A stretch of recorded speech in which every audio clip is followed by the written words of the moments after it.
AELC సంస్థకు చెందిన north ప్యారిష్లో పాస్టర్ని మార్చడం వివాదాస్పదమైంది. ఈ వివాదం మరింతగా ముదురుతూ ఉంది. అసలు చర్చి పాస్టర్ని ఎందుకు మార్చాల్సి వచ్చింది, మార్చే క్రమంలోనే వివాదం ఎందుకు రాజుకుందో ఇప్పుడు మీకు వివరించే ప్రయత్నం చేస్తాను.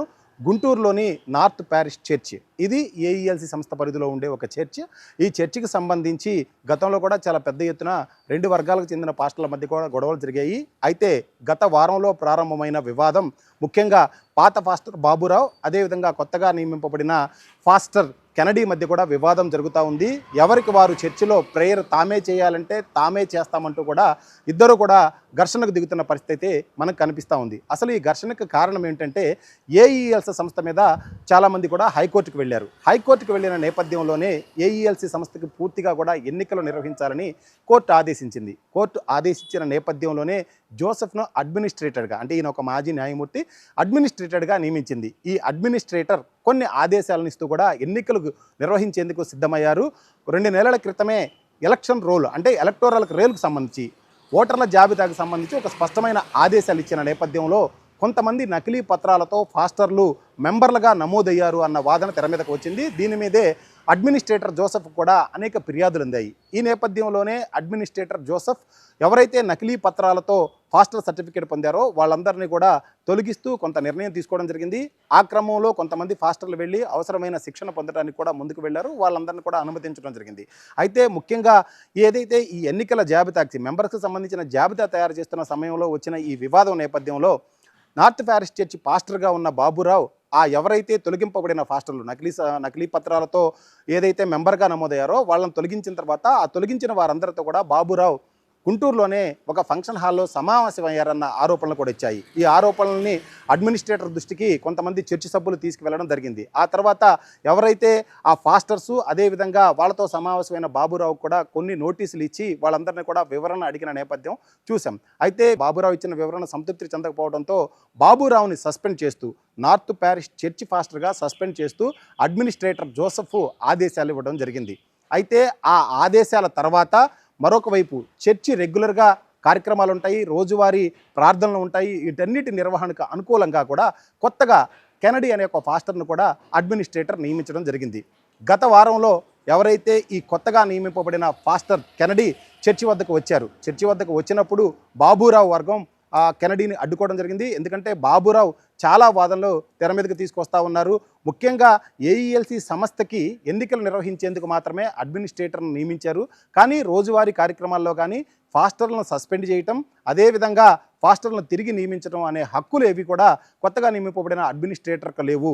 కాబట్టి నన్ను తొలగించడం, ముఖ్యంగా ఏదైతే ఆరోపణలు చేస్తూ నన్ను తొలగించడం అన్యాయం, అక్రమం అంటూ కూడా బాబురావు చెప్తున్నాడు. ఈ నేపథ్యంలోనే కొత్తగా నియమింపబడిన పాస్టర్ని చర్చిలోకి వచ్చి సర్వీసులు చేసేందుకు అనుమతించకుండా బాబురావు వర్గం కూడా అడ్డుకుంది.